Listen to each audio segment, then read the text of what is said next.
why am I getting so defensive in hearing this story? Why am I rejecting this, this Black individual telling me that he experienced and felt racism, and here I am, my initial gut reaction is, maybe there's something else. Yeah, maybe there's some other explanation for racism. And I realized, I said, because this is my team who's doing it. It's my team. My team couldn't be racist. If I heard this story about the Red Sox, I immediately would have said, of course, the Red Sox, they're racist. Yeah. But the Yankees, like, that can't possibly be racist. And I had to stop myself. Well, I would say last week the word of the day was hitlamud, It which was. comes from the Hebrew lomed, to learn. And so at that moment you had, a teacher would call it a learning experience, an aha moment. Mm-hmm. And hopefully what this whole series is going to offer all of us is the opportunity to learn. Yeah. To learn about ourselves, Correct. about the world around us, and to think about what we're learning, because in many ways, the material that we are learning really points out that we, as white Jews, and I use the word white in quotation marks, didn't experience these things. Nobody denied us a mortgage. Nobody wouldn't let us in their neighborhood. We could go to public school. Nobody said we shouldn't go to a public school. So what we have to work toward is to learn, lamed, to be aware of that which happens, because what happens to other people ultimately happens to us. And I made the point last week that the American Jewish Congress, founded in 1913, headed by Louis Brandeis, understood that defending the rights of others is ultimately defending our own rights. Yeah. And protecting, if you will, the privileges of citizenship of others protects our position. We're expanding the privileges to others, protects Right. our privileges. Yeah. Right. And for me, I'll speak only for myself with this concept of hitlamut, which we're going to review in a moment. For those who are here to review, for the newcomers, there'll be a new idea. That for me, hitlamut is about being aware of and checking my reactions when I hear things. When I experience stories of race or racism, how am I feeling? Yeah. How am I feeling when I hear that? Exactly. Right. And it was remarkable because this kid, for those of you who are here, told the story. For those who are not here, I'd be happy another time to tell the story. But this student of mine, when I told that student that I almost wrote down in my email response to him, well, it probably wasn't racism or something else. He said, yeah, I found myself checking the same thing and checking my own feelings the same way, starting an email, stopping it, erasing it, and then saying, wait a second here. It's remarkable that you at 17 years old had that sort of self-reflection, had that sort of knowledge, that sort of ability to check yourself, because I know at 17, I would have written that email saying it's not racism, and I can't believe people are saying it's racism, and I would have been defensive to the end in my response to that. So, in any event, You get a prize for being a wonderful teacher. oh, thank you, I appreciate that. He gets a prize for being a wonderful student, so I want to welcome everybody officially to the class. You got to hear a little repartee before we officially started. Anyway, let's begin, as we always will, with today's handout. I've just put on the chat the electronic version of today's handout, which I will also be projecting on the screen, but you will need it because there will be a few instances where I'm going to invite everybody to go through a few pages on their own, and to go through some of the handouts at their own pace. So I'll give everybody a few minutes to download the handout, and then we will officially begin. And if anybody is having trouble with the opening it up or downloading it or whatever, please let me know, and I'll see if I can send it to you a different way. Okay. So what we're going to do tonight is we're going to extend and expand the learning that we did last week.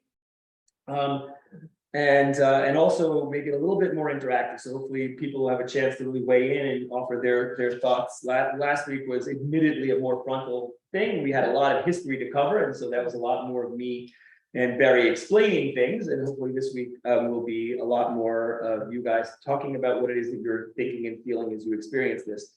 So really last week was about looking at the roots of segregation, particularly in the North, looking at how our neighborhoods became predominantly in some areas Black, predominantly in many areas white. What accounted for that? What explained that? And we went back to laws that were passed in the 1930s by the federal government that required banks to really be careful about who they loan to and in which neighborhoods do they loan to, lest they not get federal protection for the mortgages they gave out. And then a lot of real estate developers would put into their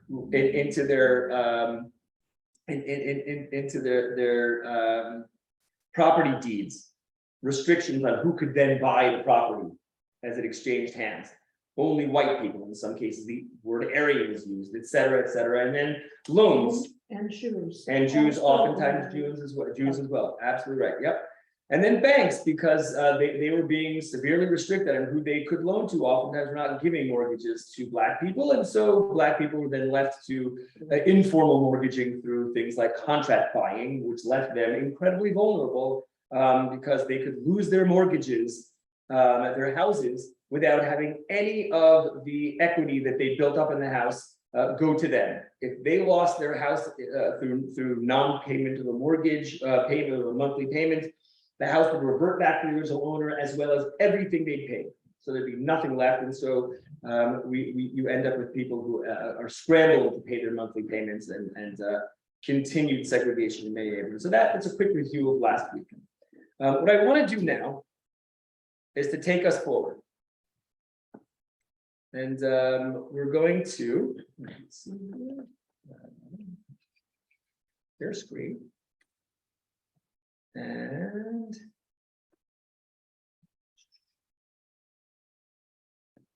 go. Okay, so here's today's handout. And we're going today, as you can see in the red, going to be looking at what are some of the issues of racial inequity that persist in our communities and how might each of us approach those inequities.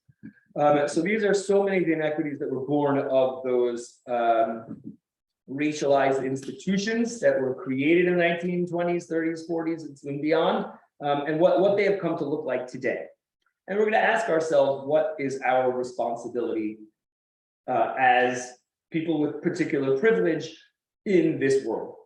That's really what we're going to be asking. So I want to do a quick review about the concept, as Barry mentioned, that we looked at last week, Hitlamdut. And I'm going to ask you guys to, in a few moments, to look at a few statistics. And I'll tell you what we're going to do with them in a moment. So just to review, Hitlamdut is this idea that we should always be reflecting on what it is that we are experiencing in life. How are we feeling about that experience? What are we thinking as we experience this? If we are looking at something through new eyes, what is this story making us feel? Is it triggering us? Is it making us angry? Is it making us feel despair? Whatever it is, how are we feeling? And then how can we then emerge out of that initial feeling and be our best selves? That's what Hitlamdut challenges us to do. And when we're encountering something that we already have seen and feel like, I've seen this before, how do we encounter it through new eyes? Well, in one word, what have we learned and what are we learning? And how do we take what we have learned to make ourselves and our community and the world a better place? Yep. that is exactly what we want to be thinking about. So I'm going to ask everybody now in their handouts, electronically. So we're going to come to that in a moment. So we're going to start here and then we'll move to Achrayut in a few minutes. So I want to have everybody turn, if they would, to page 4 and to page 5 and page 6. So pages 4, 5, and 6, I'll put this into the chat. Pages 4, 5, and 6. What are your reactions to the statistics on these pages? So that's what I want you guys to be thinking about for the next few minutes. So take a look, and then we'd love to hear some thoughts from people.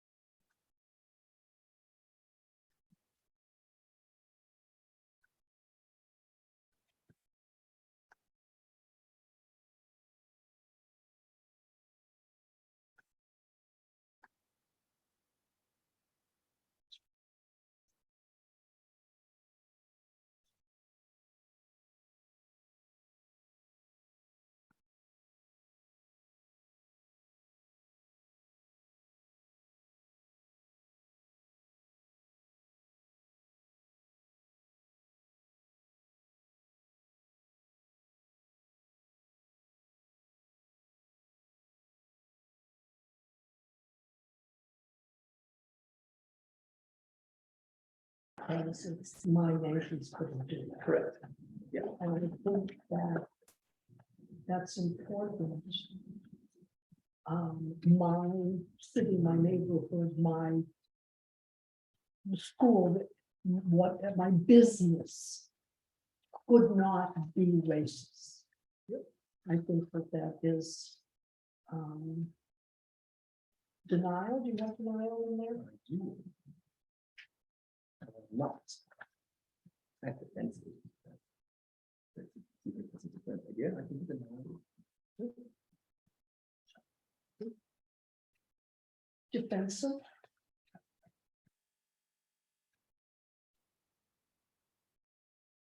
So What aspect? yeah, so I'd love to hear from everyone what their feelings are. I put a few words in a word bank in our chat. It's not meant to be too directive. You could feel something else entirely. We're not trying to say it's got to be one of these things. But sometimes I can speak for myself that oftentimes when somebody asks me how I'm feeling, it's hard for me necessarily to put a word to that emotion. And then when somebody gives me options, I can say, oh yeah, I think this is the word that describes how I'm feeling. I mean, it's helpful for me.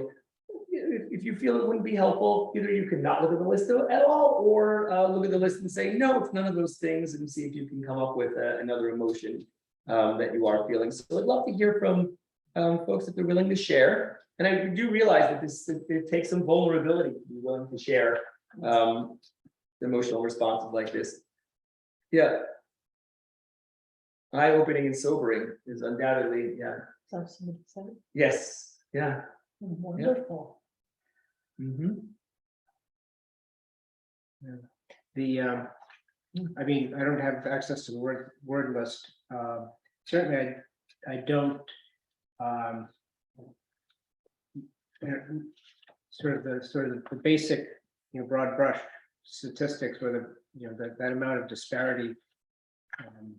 Certainly, I was familiar with it, or familiar with the concept that there was that amount of disparity.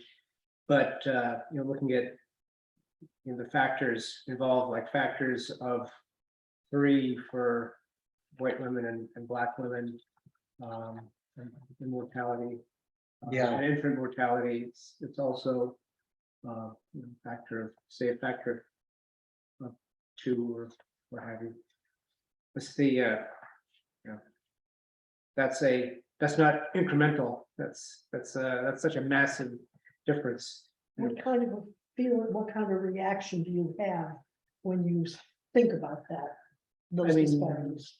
It's, this fundamental unfairness. And then I also, of course, think about, there is that question of like, I mean, I think it's something that needs to be changed. I guess, looking at the paragraph at the very end talks about, location and sort of the geographical element.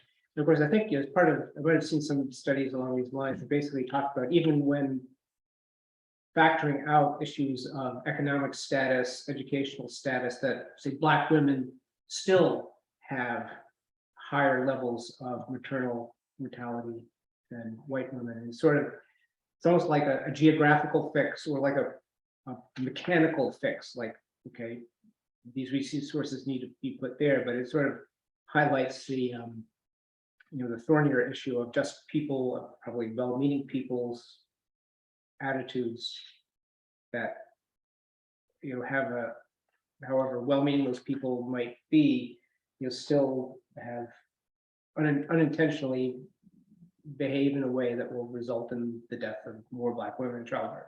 Yeah. A couple of not so much statistics, but the medical school establishment has recently introduced programs into medical schools to make medical students aware of their own unconscious bias, that they believe themselves to be, I'm giving everyone the same treatment, but that they've shown that in many cases that isn't true. And this has resulted in a very angry outburst from certain circles saying they're diluting medical education to talk about this stuff. So it is, you're absolutely right that even under the best circumstances, people of color are not getting the same attention.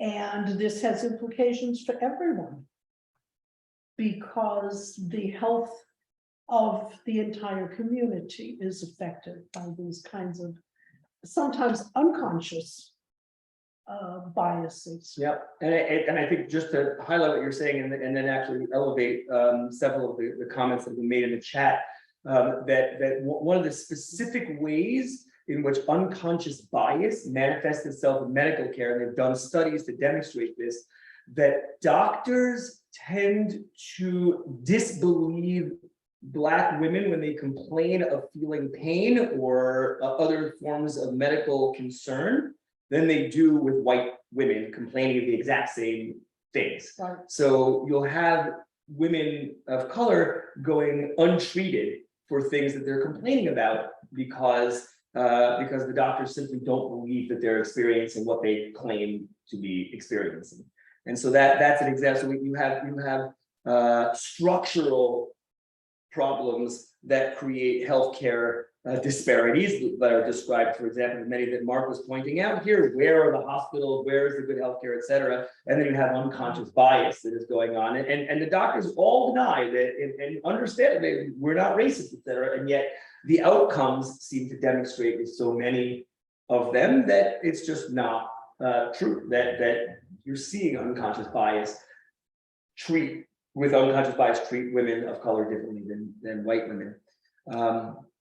Yeah, and so this all comes together to create what we call systemic racism. The systems of racism are creating these inequities. But I do want to come back to the word systemic because it's so deeply problematic in so many ways, and we'll come back to that in a second. I want to elevate what people have said that eye-opening and sobering. Similar statistics during COVID, absolutely. Why did Black people die of COVID at such higher rates than white people? And indeed, exactly as Juliet points out, Dorchester did have a women's hospital which was closed. Pregnant women were not able to get the same attention as women similar situated in places like Newton or Wellesley. Overwhelming and sad. Overwhelming is definitely a word I want to address as well. And shock is another important.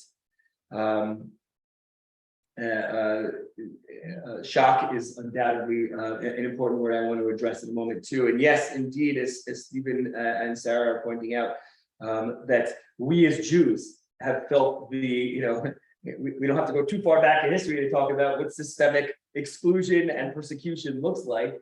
And it's certainly something that we talk an awful lot about as Jews is about Jews. Correct. And when we look back and think about, European persecution, for example, how desperately we look back and wish that our neighbors in, wherever it would have been, Germany, Poland, etc., had felt a sense of responsibility for us, and how alone we felt, and how systemic racism there left us vulnerable, etc. So that, and I think that exactly Sarah and Stephen, I think, are a perfect segue for what we want to look at. We want to look at next. I also want to address, yes, please. Harry, Yes. I'd like to raise one question Please. that you don't have to answer, but related to the topic of race and racism is how Jews have been regarded and defined by themselves and by their enemies as a race, as a people, as a religion, which in a way relates to the history of racism. But to this particular topic, can you hear me okay? Yes, absolutely. We're listening. Yes. Okay. I'm hearing a little echo. So in addition to the lack of hospitals and healthcare providers, there's also a lack of food sources. Poorer neighborhoods having food deserts, not having access to fresh produce and things like that. But I'd also like to mention something I've read about recently is that there have been studies in the last few years about the connection between poor health of African Americans and oppression. In other words, the impact, it relates to COVID-19 too, but not only that, the general health condition of many African Americans who've been subjected to unequal opportunities, the lack of opportunities, racism in their lifetimes. Two responses. Number one, the question that you raise about the Jewish community specifically, I want to do a whole lecture series on that. And Sarah and Stephen, I just want to point out, make the same comment that that racism against Jews or whatever, discrimination against Jews is certainly a story of American history as well. Carry on, Mary. Okay, I had a whole program planned on exactly the subject that you just raised, Mark, about the Jewish community. Are Jews white? Who says they are? Who says they aren't? What is the context with different countries, etc.? So it's a very important question. And I hope that perhaps when this series is over, we might do another series specifically on that subject. It certainly is true that people who are discriminated against on a regular basis suffer all kinds of physical and emotional and psychological damage from that experience. And part of what we're trying to understand is, number one, to educate ourselves about the subject, and also to understand, and today we're going to be talking about the word, the Mussar word this week is achrayut. It means responsibility. So yes, we are educating ourselves, and that's very important. But now we really need to talk about what is our responsibility? What can we do? And so that is where we're going to talk now. And you're absolutely right to bring up the subject that some of the issues that affect not just Black people, brown people, Native Americans, Asians coming to the United States. All people who are not, quote, white are affected by this kind of thing, and it manifests itself in all kinds of physical, emotional, and psychological damage. So I'm very glad that you brought that up, because it is very important that some of the damage is very obvious. For example, when you can't get decent food, and some of it is not so obvious when people are damaged and are emotionally and psychologically impacted. So just to summarize exactly what Barry said, yes, Jews have indeed faced discrimination, and it is a story that we absolutely need to talk about, and to talk about how effects linger, and also how that may impact our lives today and beyond. And certainly hearing cries of Jews will not replace us definitely, makes a lot of us feel rightly scared. And also we have to ask ourselves as Jews, what is our responsibility to make our world a better place for any number of communities that may not be our own as well. So I think both are part of what we need to think about. I want to elevate David's comment. Because I feel moved to take action, but the problems are so big and long-standing, it feels like I can't make any difference. And I think that is exactly the segue that is going to take us to this concept of achrayut that Barry was just talking about.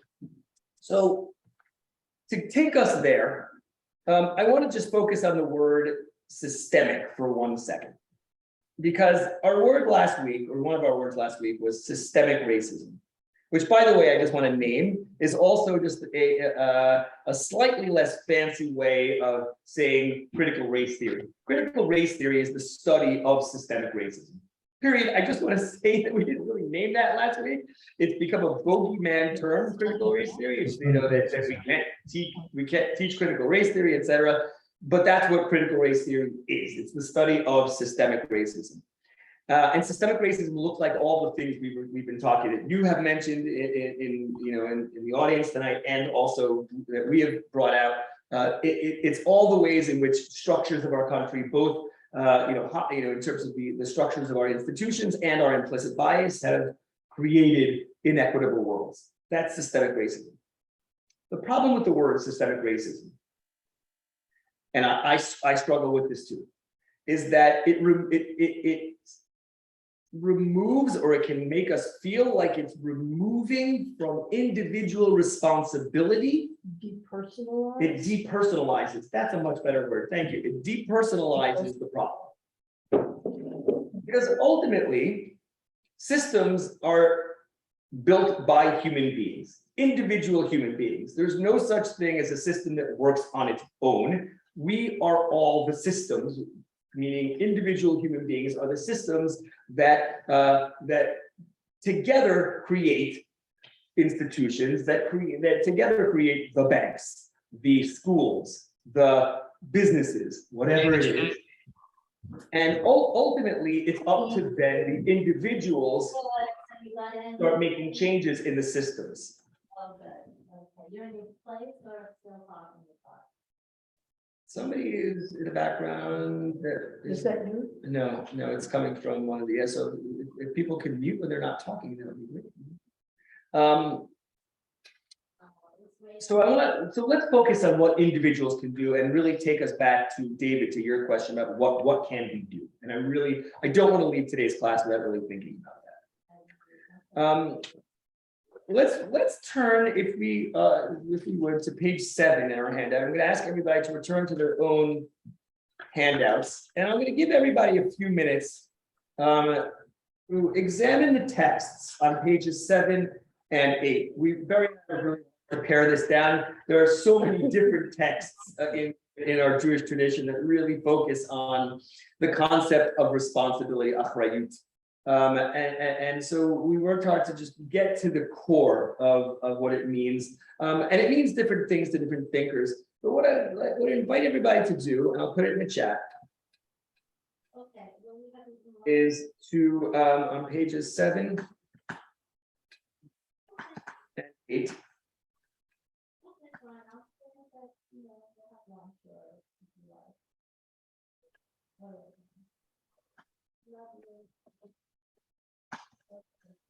Let me know what comments resonate with you most.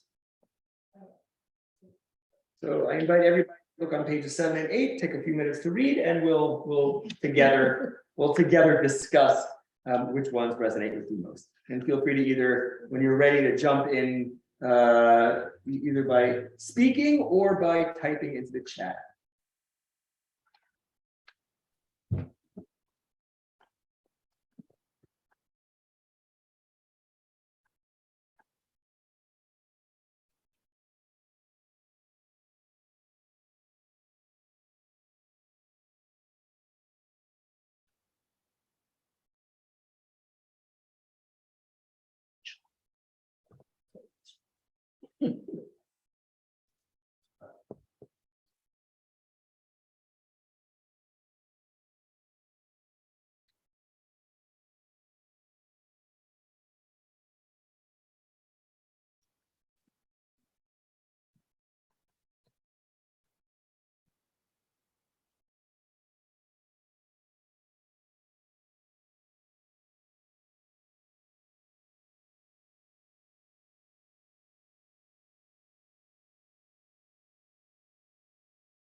Two beautiful ideas in our chat so far. Keep them coming. Love to hear other thoughts.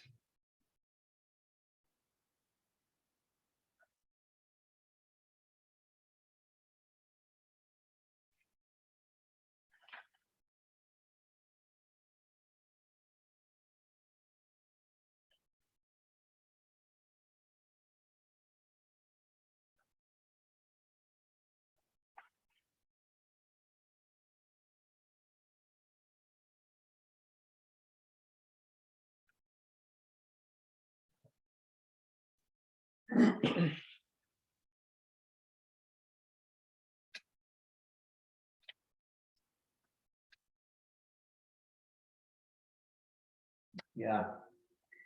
Yeah, Mark and Susan are asking a really important question, and we will get to that. And I think it ties directly to David's question before about what it means to act and how does one engage in achrayut without burning out or, getting totally out of balance.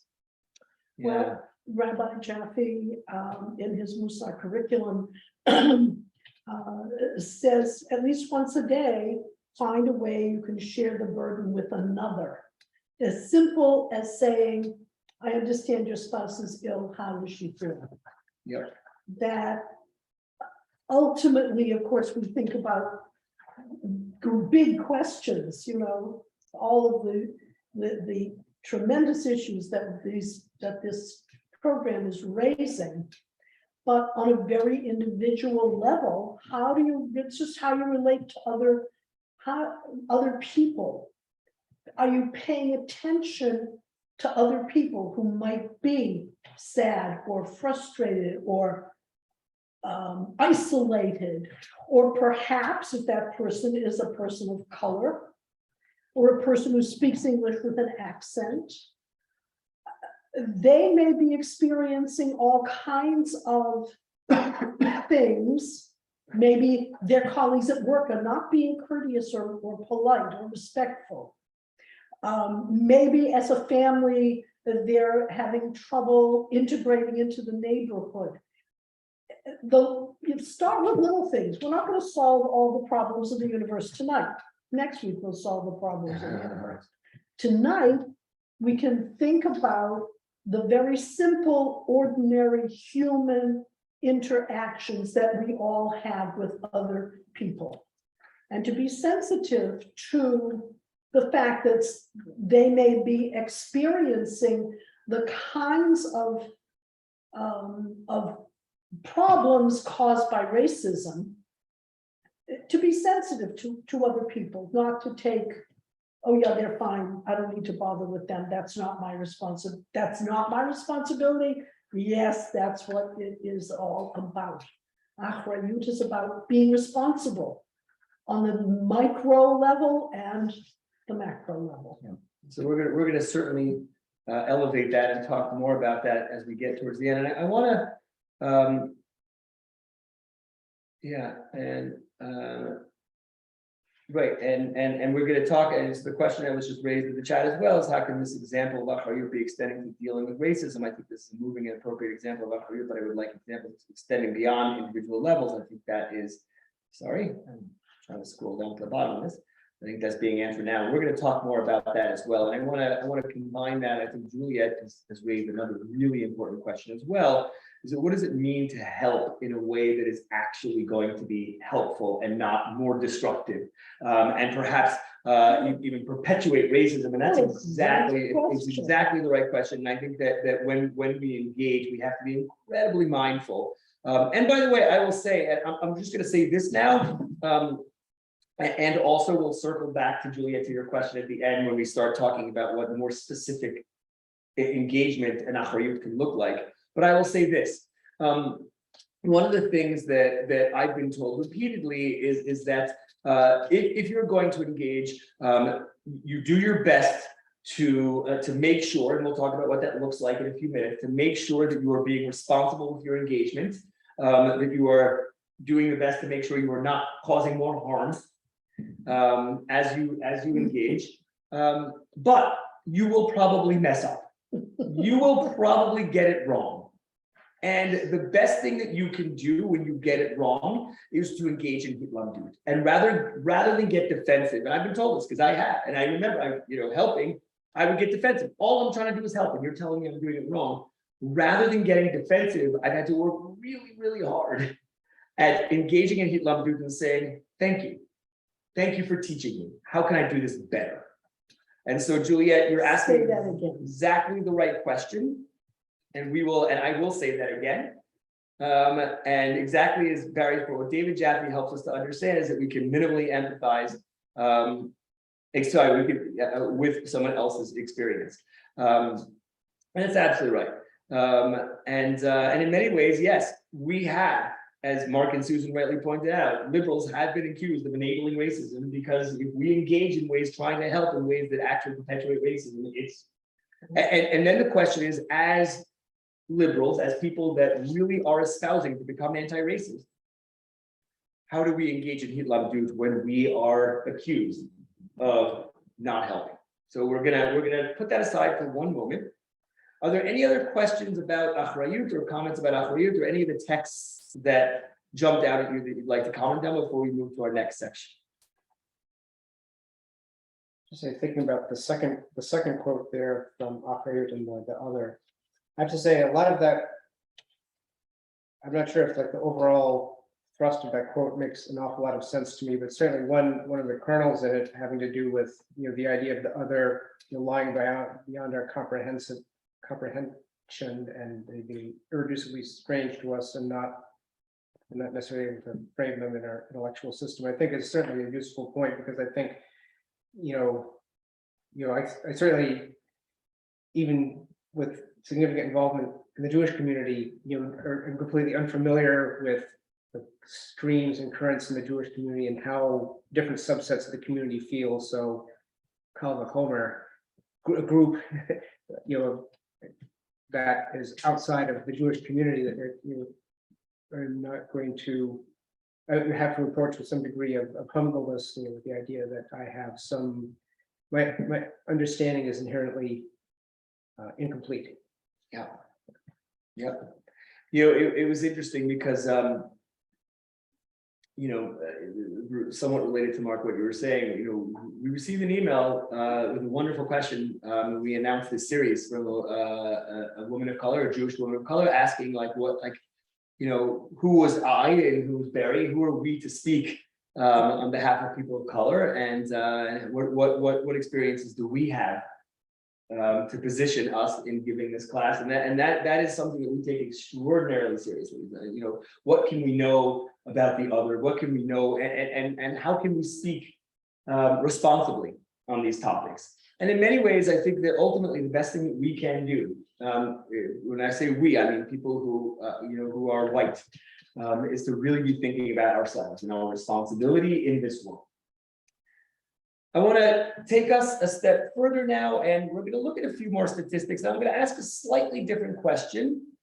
This is, by the way, a radio. You can listen to this on your own. I would certainly urge it, but one of the pieces of feedback we got last week was to ensure that we stayed within the promised hour and not extend too far beyond that. So we're going to not play this now, but this is really a fascinating story of another piece of structural racism that has actually wide-ranging impacts, which is where trees grow in our neighborhoods.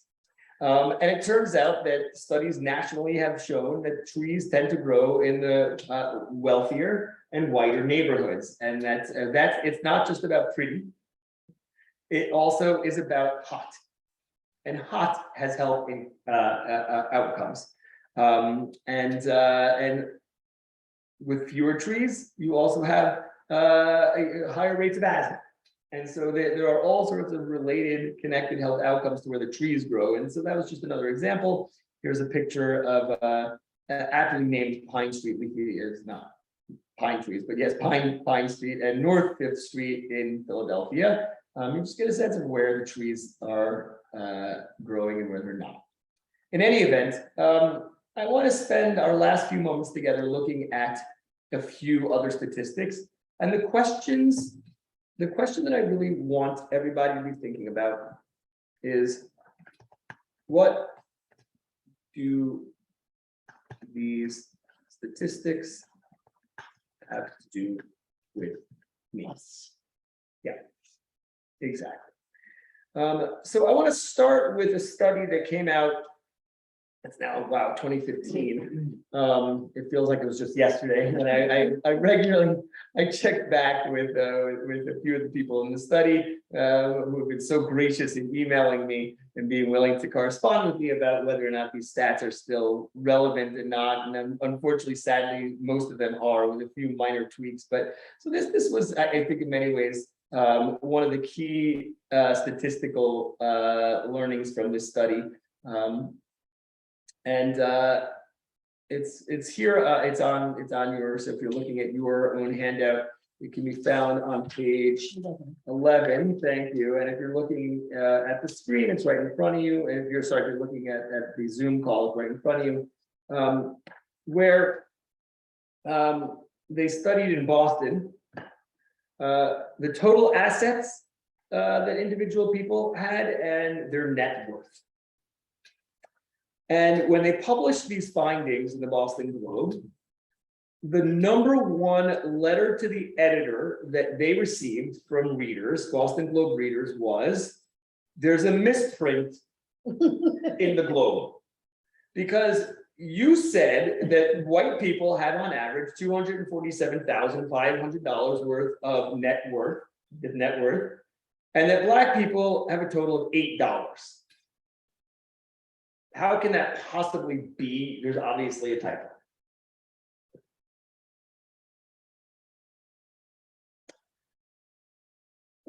So question one is, how did that come to be? And much of that we talked about last week.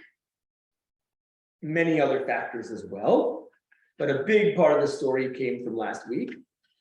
And then the next question is that I think, again, we all have to be asking ourselves is, what are the implications of this? What happens when these statistics play out? And what does this all have to do with me? So I'm going to invite everybody to look at the next few pages, specifically, and I'll type it into the chat again, pages 12 and 13.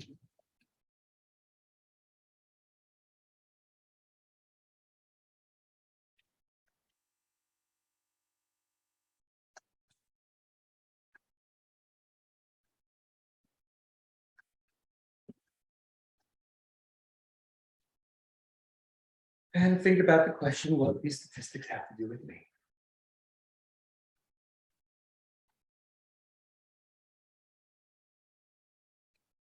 Or could have had one about traffic stops. I don't know if you could hear it better. You know what, after give people a moment to look at this and then say what you're gonna say again, and I'll actually say something about that. You know, even happens. Oh, We're not shocked. massive disparities, but so this was sort of a standard for that, that's right.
That is a good question.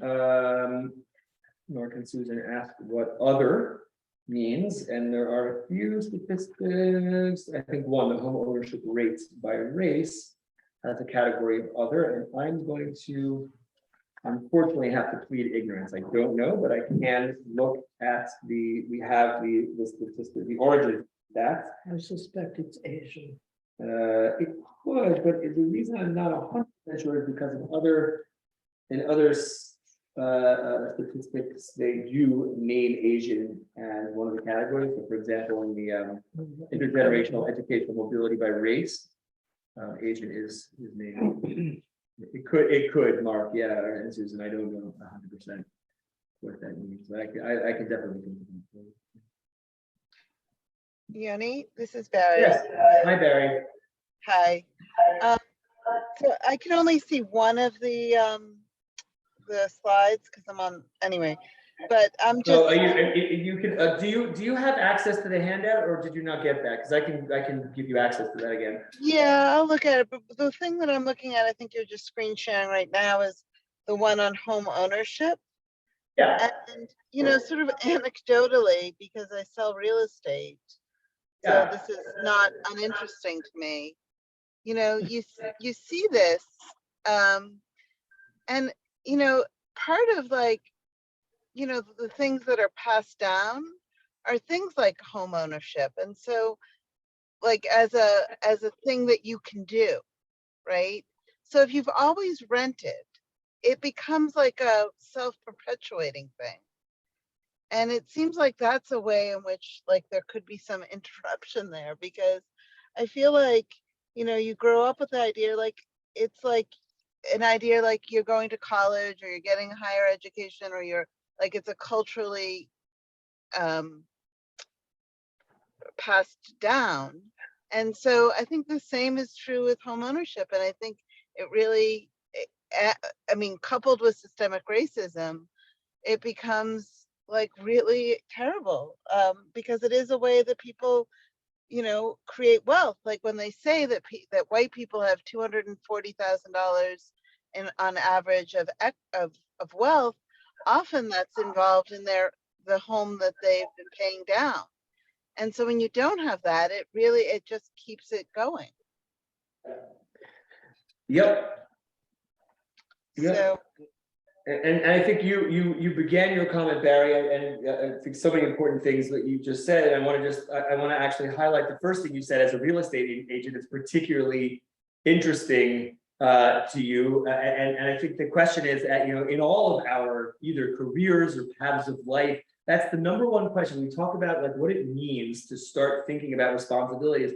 Where are the areas where I have the most access, the most privilege, the most power, and what can I do to interrupt racism there? And I think that's you were raising exactly that question. right. And yeah. And just anecdotally, in 20 years of doing this in Newton and Brookline, I have had one African American client. Yeah. And so, the question that I think we would all have to ask is why, and what can we do? What can we do to increase the numbers of African American clients, to increase the number of Black people who are both seeking to buy and provide access to homes in Newton, homes in Wellesley, et cetera, into the neighborhoods that are predominantly white? How do we do that? And it's not to say it's not. There are ways, and there are people who are engaged in that. And the question is, what are they doing? What are some of the causes, and how do we interrupt those causes? Well, one issue when we talk about responsibility beyond the end of our own noses is if you as an individual, we as a community, we're pretty satisfied with our housing situation. So we're not paying attention to what is going on outside of our own home. For example, real estate developers are building apartment buildings all over Newton, for example. And those are apartments. Usually they're not condos that they're building at this point, but who's going to live there? And we may not pay much attention. I'm not looking for a place to live. I don't happen to know anyone looking for a place to live. So I don't really care. I'm not paying attention to what the real estate developers are doing, and how that impacts people who would like to live in the community. Yeah. So I want to answer a question that Mark and Susan just asked, defining intergenerational educational mobility. So let's I think I went past it. There we go. Yeah, so that is, it may be hard to see, it's defined in gray. It's children whose parents graduated only high school, who themselves earned a college degree. So the mobility in this case is that the next generation can achieve and attain a higher degree of educational success than their parents, grandparents, etc. And so the question of why that's the case as well is another obviously incredibly important question too. So hopefully Mark and Susan, that answers your question. Part of it is money. If you are a working class family, you don't have a college degree, you may have a good job and you're doing okay, but to have enough money to pay, just help support your children going to college. How much is the tuition at UMass right now, Mark? It's pushing 30K a year. $30,000 a year. And that's cheap in the college world. To send your child to a state school. We're not talking about Harvard or BU or Brandeis, which is $85,000 a year. Oh my God, is it really that much? But yes, but if you are earning, I saw in the paper, the average income in the United States right now is around $70,000 a year. Do you think that if you had an income of $70,000 a year, that you happen to have $30,000 lying around that you could help send your child to college? So if your parents don't already have a college degree, and the income that is implied by having a college degree, you are already facing a huge mountain that you have to climb in order to get an education. And then you hear about student debt. Then don't think about $70 trillion or whatever the student debt is in the United States. Think about the average family with an income of $70,000 a year, and they want to send their kids to UMass Amherst, and it costs $30,000 a year. And because Black people in general have much lower incomes than white people, that $30,000 a year is almost impossible to imagine. So we want to conclude by offering concrete ideas, because it's one thing to say we should all feel responsible and that these statistics should move us and our hitlamdut should move us to want to act. It's another thing to really conceptualize what that actually can mean and can look like, and as Juliet so beautifully pointed out, to do so responsibly. So I want to give you just two examples, concrete examples of ways that one could act, and then give you a charge. So one example is from the doctors, the healthcare outcomes that we were talking about. So out of the study where it was discovered that doctors tend to ignore the complaints of pain of Black women at disproportionately higher rates than complaints of pain by white women, doctors in various hospitals said, no more.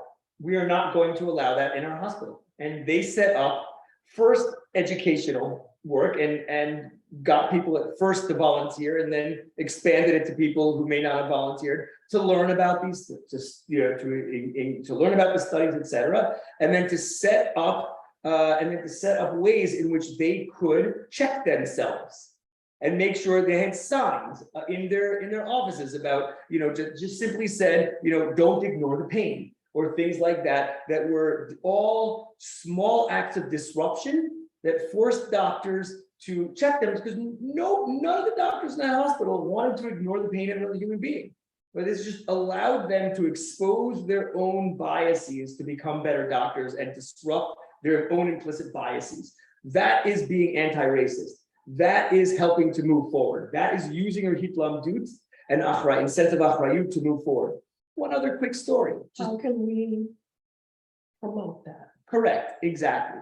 So, looking at these statistics about marijuana usage versus arrest rates by race. One other story, very quickly.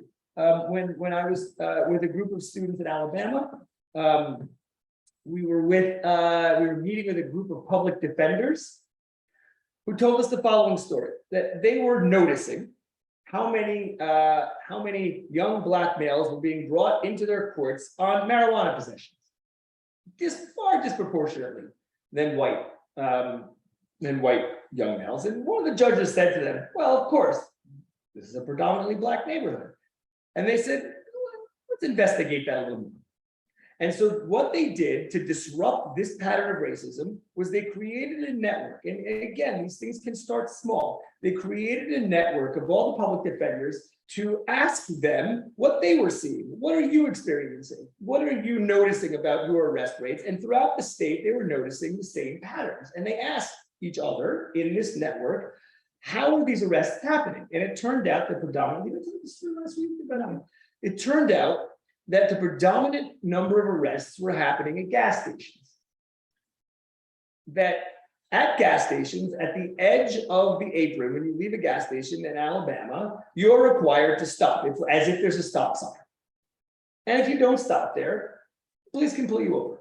The police were stopping, were hiding out, the way they, pull over for traffic risk, next to gas stations in predominantly black areas, and pulling over cars driven predominantly by young black males, and then using that stop as a pretext to then search their cars.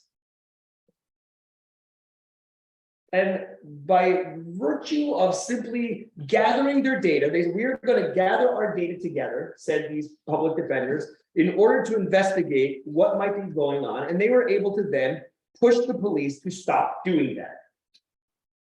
That is what it looks like to be anti-racist. You hear of a problem in your own world in which you can act, and you say, what can I do to move this forward? And I've had the same experiences in my own classroom. Why do we privilege certain history when I teach in my school? When I teach only the history of white people, am I encouraging and pushing racist notions, etc.? How do I teach about race? Who gets whose voices are privileged, etc.? So little things like that. So rather than, and David, not just you, but I've heard many people were pointing this out, where we feel paralyzed by seeing all the system. It's not for us to solve systemic racism in one fell swoop. This week. This week, exactly. All we can do is search the areas of our own world. And by the way, just to quickly, Juliet, answer your question, because I don't want to leave without answering this as well, making sure that we are not being more disruptive is asking ourselves, who are we going to partner with? Who are we going to collaborate with in being anti-racist? And if we try to do it ourselves based on what we think is the right thing, or to do, to make ourselves feel good, chances are we will make more mistakes than if we partner with people who are in the communities, who know what's best for the communities. Let people of color take the lead. Ask what is needed and engage that way as well. So again, lessons are: one, always be checking your reactions, our reactions, I'm doing this all the time, to what we were experiencing. How do you react when you read something in the newspaper, or you hear it on the news, or someone tells you an anecdote? How do you respond?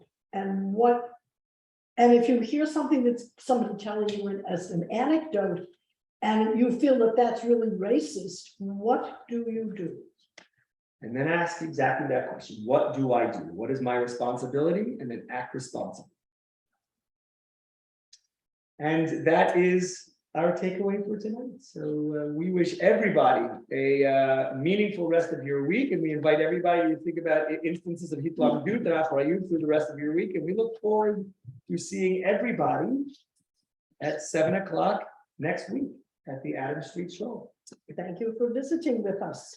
So Yes. if you, just to put in a plug, so we actually, there's actually the Adams Street Show YouTube channel, and the first that was created just recently. There's actually another Adams Street YouTube channel that we all lost the password for. So anyways, the new Adams Street Show, I guess I should have it say the real Adams Street Show YouTube channel has the first class in this series. So you should be able to find it. And that link was sent out with the notification. So that can be found out there, and maybe We could also next week include the link too, and we have a list of people who are here, so we can shoot that out to people. So thank you, everybody. Invite your friends to join us if you have found this interesting or provocative. Even if they were not here for the first couple of classes, we'd be delighted to have them join us now. Indeed. All right. Have a great night, everybody. Night.